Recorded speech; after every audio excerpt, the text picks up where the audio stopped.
जो घटिया लोग होते हैं वो अपने से कमजोरों से लड़ते हैं, और जो बेवकूफ लोग होते हैं वो अपने से ताकतवर लोगों से लड़ने लग जाते हैं। जो समझदार लोग होते हैं वो किसी से नहीं लड़ते हैं। मैं आपको एक और मजेदार बात बताता हूं, ये पेशेंस आता कहां से है? ये समझदारी से आता है। समझदारी मतलब क्या? रियलिटी को एज इट इज देख लेना। क्या इस दुनिया में सब कुछ टेम्पररी है या नहीं है? ये कोई मेरा बिलीफ है या रियलिटी है? इस रियलिटी को देख लेना समझदारी है। इस समझदारी से पेशेंस आता है। मतलब क्या? बुरा फील हो रहा है, अब वहां पे अच्छा फील करने की जरूरत नहीं है, क्योंकि एक ऑपोजिट क्रिएट हो जाएगा। बुरा फील हो रहा है, होने दो, टेम्पररी है। देखता हूं मुझे कितना बुरा फील हो सकता है। मुझे कुछ ऐसा करना है कि आज पूरे दिन रोता ही रहूं, मतलब आंसू रुकने नहीं चाहिए। तो थोड़ी देर बाद क्या होगा?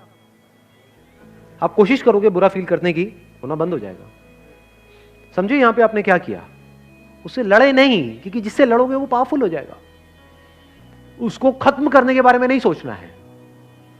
ये जो बुरा लगेगा, वो बुरा लगने वाली एक स्टेट है, उसको खत्म नहीं करना है, क्योंकि आप उसको खत्म कर नहीं सकते हो।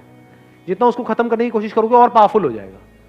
तो उसको रहने देना है। उसको ऐसे देखना है, गेस्ट आ गया मेरे घर में, समझ गए ना? हाँ, जैसे डिजायर एक गेस्ट है, आया, आने दो, रहने दो, इट इज नेचुरल। सबके अंदर आते हैं सब तरह के डिजायर्स, सबके अंदर आते हैं सब तरह के थॉट्स, सबके अंदर आते हैं सब तरह की फीलिंग्स, सब तरह के इमोशंस, सब तरह के फियर्स। आने दो, रहने दो, let me observe it, let me see कि ये कब तक रहता है। समझ गए अब आप क्या कर रहे हो? खुद को कॉन्कर कर रहे हो। तो फिर क्या हुआ? वो आया, चला गया। ऐसे ही थोड़ी बहुत सक्सेस आई, चली गई, थोड़ा बहुत फेलियर आया, चला गया। But now you are consistent, because अब कुछ भी होता है जो दुनिया की नजर में बहुत बड़ा भी हो सकता है और बहुत ही छोटा भी हो सकता है, आपको कोई फर्क नहीं पड़ता है। हैविंग सेड दैट, ऐसा नहीं है कि फर्क ही नहीं पड़ता है, फर्क पड़ता है इन द शॉर्ट टर्म। बिल्कुल ऐसा है जैसे अगर हाथ पे कुछ गर्म लगेगा तो हाथ जलेगा ना, बट अगर आपके अंदर पेशेंस है, ठीक है, जल गया, कितने दिन तक रहेगा? 2 दिन, 4 दिन, 5 हफ्ता, ठीक है, हफ्ता रहने दो। अब वहां पे आप रोने लग जाओ बैठ करके, तो गरम तो लगा लेकिन जला क्यों? तो पागल हो। और अभी आप हंस रहे हो, यही पागलपंती करते हो आप सुबह से रात तक। अरे भाई, ब्रेकअप होगा तो बुरा लगेगा ना। अब ये सवाल नहीं होना चाहिए वहां पे कि मुझे बुरा ना लगे। बुरा लगेगा। Once you are attached to somebody, किसी के साथ में आप emotionally, physically, mentally, psychologically attached हो, एकदम से अलग हो जाओ, अरे हवा टाइट। बिल्कुल ऐसा है जैसे किसी ने आपकी बॉडी का कोई पार्ट काट दिया है, तो उस वक्त क्या चाहिए? पेशेंस चाहिए। What you can do is, रात को सोने से पहले 5-10 मिनट के लिए, जब तक नींद ना आ जाए, patience, patience, patience, patience, patience.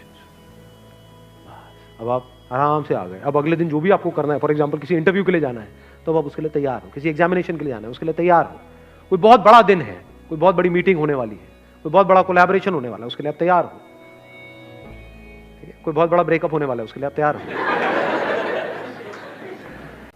Sir, most of the time ऐसा होता है कि गलतियां करने के बाद पता लगता है अरे यार मैंने तो ये गलती कर दी। फिर ऐसा लगता है कि बहुत लेट हो गए, मतलब उस चीज को हम इम्प्रूव नहीं कर सकते। We are not in a situation to improve it और make a solution out of. हाँ, अब आपने बहुत अच्छी बात बोली है। आप कह रहे हो कि एक गलती हमने करी, उसके बाद में हमको रियलाइज हुआ कि वो गलती इतनी बड़ी थी कि अब उसको हम इम्प्रूव नहीं कर सकते। मान लो उस गलती की वजह से कोई रिलेशन खत्म ही हो गया, तो इम्प्रूव किस लेवल पे नहीं कर सकते? बाहर के लेवल पे या अंदर के लेवल पे? अंदर के लेवल पे तो छोड़ो, मतलब बाहर के लेवल पे भी इतने सर्कमस्टेंसेस। एक मिनट, यही आप समझ रहे हो ना मैं क्या कह रहा हूँ?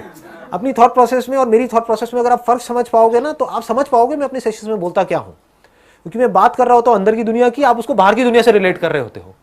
मैं बोल रहा होता हूँ अंदर की दुनिया में एवरीथिंग इज पॉसिबल, आप बाहर की दुनिया में कह रहे हो तो हाँ एवरीथिंग इज पॉसिबल। तो करके दिखा बेटा बाहर की दुनिया में तो पॉसिबल। मतलब समझो, एक मिनट, आप जो कह रहे हो मैं उसी की एक थोड़ी सी डेप्थ में जाता हूँ।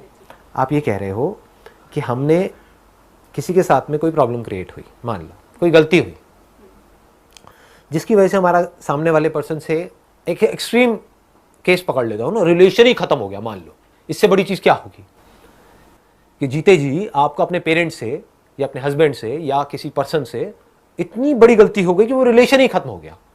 और वो ठीक हो ही नहीं सकता, सामने वाला इतना ज्यादा बुरा मान गया, इससे बड़ा तो कुछ नहीं हो सकता ना।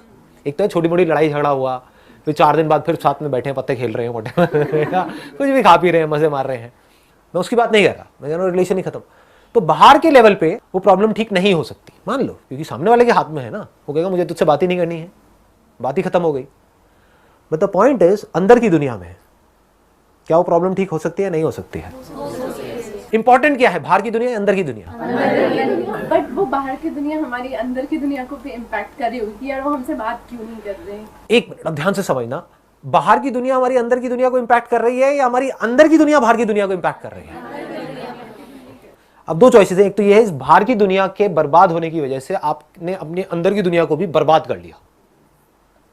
क्या बाहर की दुनिया बर्बाद होने की वजह से अंदर की दुनिया बर्बाद होती है? Is it a law? If it is a law, it has to be true for everybody on this planet. जबकि ब्रेकअप होने के बाद में कुछ लोग हैं जो बहुत खुश होते हैं, है ना, ब्रेकअप सॉन्ग पे डांस कर रहे होते हैं और कुछ है जो दुखी होते हैं। लड़का लड़की में ही एक है जो बहुत खुश है, अच्छा है पीछा छूटा, एक है जो बहुत दुखी है, देवदास बन गया, एक की जिंदगी खराब हो गई, एक की जिंदगी बन गई ब्रेकअप की वजह से। इसका मतलब क्या है, बाहर जो कुछ भी हो रहा है उसका अंदर कोई डायरेक्ट असर नहीं हो रहा है। समझे? नहीं समझे? देखो, लॉ किसे बोलते हैं? ये बॉटल यहां पे आपके सामने है, इस बॉटल को मैंने गिराया, गिर गई बॉटल, क्या हुआ? ये लॉ है। दुनिया की कोई भी बॉटल अगर यहां पर ऐसे पकड़ के ऐसे छोड़ूंगा तो ऐसे ही गिरेगी। This is a law. यानी एक कॉज है, उसका एक इफेक्ट है, उसको छोड़ा तो because of law of gravity वो नीचे ही जाएगी, ऊपर नहीं जाएगी। वो अगर हम स्पेस में है तो बात अलग है, बट यहां पर है तो वो नीचे ही जाएगी। This is a law. यानी जो बाहर की दुनिया है वहां पर लॉज है जिसको हम डिफाइन कर सकते हैं। अंदर की दुनिया में कंट्रोल किसके हाथ में है? हमारे हाथ में है।